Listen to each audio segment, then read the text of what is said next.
towards Schiavo. Back towards Pat. It's cut off by Gerdukas. He'll spring to Carlo down the right wing side. To Carlo, back across the way. Roanoke scores! At the far post, it's Owen McDade that opens the score. 1-0 Dawgs. 14:51 to go in the first. It's a really tidy defensive play by Gerdukas. Heavy clearance up the near wall. DeCarlo drove that puck in deep. Probably waited till the last possible second to keep the angle. Owen McDade has been driving to the net in each of the first two games and has come up so close on several occasions. He's earned that one. Threatening. Roach is able to lift this puck in the neutral ice. Nice hit by McDade. Will send a man down to the ice. It was St. Pierre. Now to Carlo. That shot! He scores! Alex DeCarlo makes it 2-0. 7:18 to go in the first. Oh, and McDade laid the boom! And Alex DeCarlo with a beautiful shot that's able to get by Brett Moran on the glove side. The Dawgs have doubled their advantage here in the first period. Around the boards by Quad City into the near corner. It'll be left by Pat Marcinkiewicz at the near goal line for Whelan Parrish. Right wing circle, it's Pat to the top. Downhill, Nelson shot, he scores. 16:15 to go in the second. Quad City able to get their first power play goal of the series. It's 2-1. 2:28 was remaining on the Gerdukas penalty, so it'll get reset to 2 minutes. Quad City stays on the power play.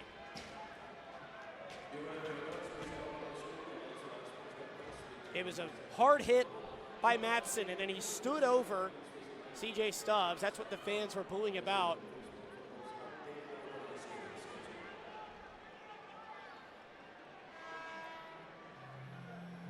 So they're going to reset the clock here. It's a bit behind Jansen. Jansen fumbling with it, able to get it back to Pepe. He's got to quickly get it to Palmerville, or check it to Stubbs as Palmerville's out of the box. Pepe, center point. That shot! He scores! Brendan Pepe on the power play has made it 3-1 Dawgs. 8:06 to go in the second. His second power play goal and as many nights for the Rail Yard Dawgs.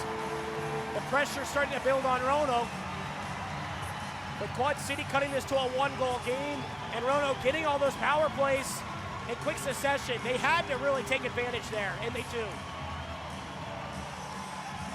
Roanoke 1 for 3 on the power play. Quad City 1 for 2. The Dawgs have extended their lead back to 3-1. Just past the halfway point in regulation. 8:06 to go here in the second. O'Day against Parrish here at the center ice logo. We're going to retake this draw again.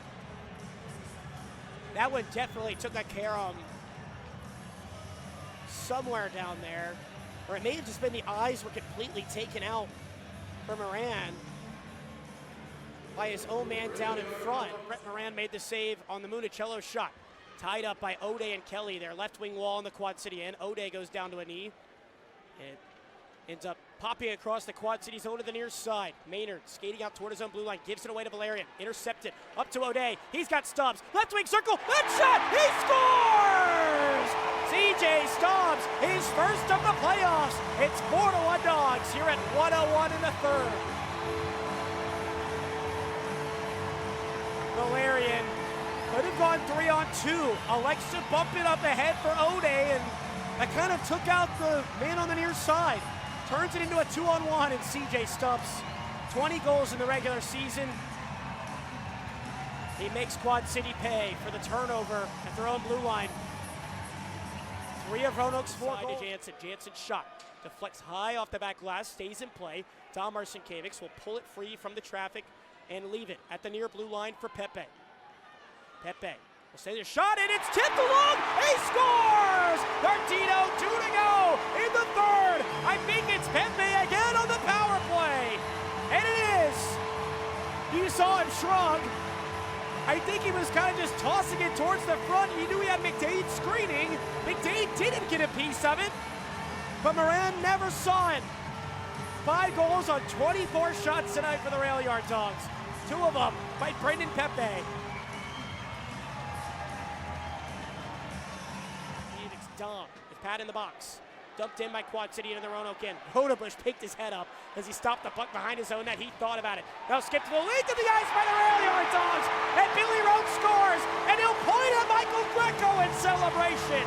6-1 Roanoke. The empty netter by Billy Roach puts this one on ice. Billy Roach just emoted on Michael Greco.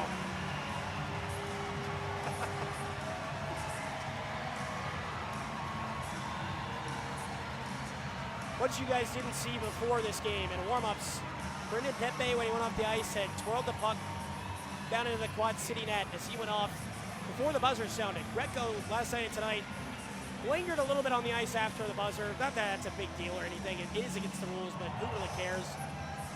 But the Roanoke fans were booing him. He was the last man out well after the buzzer. He spun around twice, then shot a puck into the Roanoke net. That had to have felt good for Billy. It's gloved down by Stubbs. He may have a chance here. In front, backhanded, far down. He scores! CJ Stubbs with the beauty. It is 7-1 Dawgs with 3:17 to go in the third. How's that for a little capper on the night? Holy smokes. The glove down. After the great pass from Jansen. That's just an unbelievable finish by John McDonald. McDonald trying to get his pass tipped along by Tommy Municello. It'll go all the way down towards Brent Moran. The Rail Yard Dawgs with a massive 7-1 closeout victory in the first round against the Quad City Storm. Quad City is eliminated. Roanoke to the President's Cup semifinals for the fourth consecutive playoff run after Roanoke lost game one.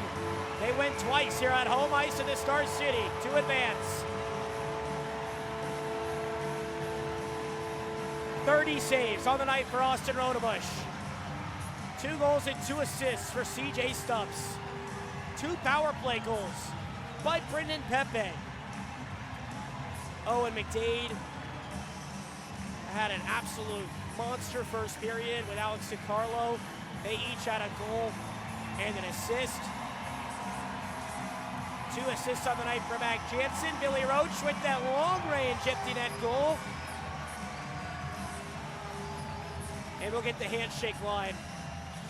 Quad City, as dangerous of a 6 seed as you're ever going to find in this league. They gave Roanoke everything they wanted in games 1 and 2. And there were moments tonight where momentum was teetering. That Mike Moran miss early in the third period. All those penalties in the second period for either team when there was power plays galore.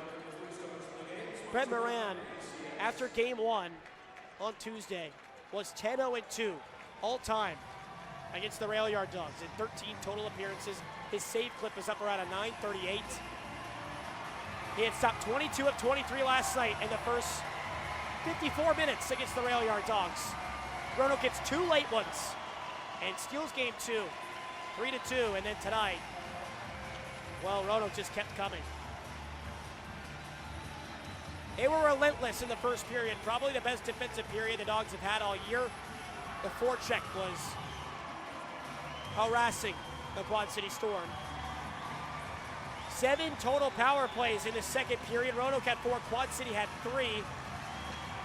And that kind of challenged things for both of these teams. They each score once. But the Rail Yard Dawgs rolling away with it in the third period. Stubbs, Pepe on the power play, Roach on the empty net, Stubbs again for good measure. Roanoke outshot by 1 tonight by the Storm. They get 2 power play goals on 5 chances. Quad City 1 for 5. The 1 goal on the power play, Logan Nelson for Quad City. McDade from DiCarlo in the first period. Gerdukas got a big assist. DiCarlo on the assist from Municello and McDade made it 2-0. Logan Nelson got his power play goal. Then Pepe on the power play, assisted by Stubbs and Jansen, made it 3-1. Stubbs is first of the third period from O'Day and Valerian. Pepe on the power play again. This time from Dawgs and CJ Stubbs. That made it 5-1. Billy Roach assisted by Austin Rodebush on the empty netter with less than 5 minutes to play. And then Stubbs late on that unbelievable backhand. And you'll see Dom and Pat Marcinkiewicz actually meet up after the handshake line now. Down in the Quad City zone, or what was the Quad City zone at the end of the game. The Storm, I think we're a top 4 contender. You have to like Roanoke, Peoria, and Birmingham. They've had the experience getting to the final. But I thought Quad City was going to be really dangerous for Roanoke, Huntsville, or Fayetteville. However, that 3 through 6 shook out. They were a heck of an opponent here in the first round.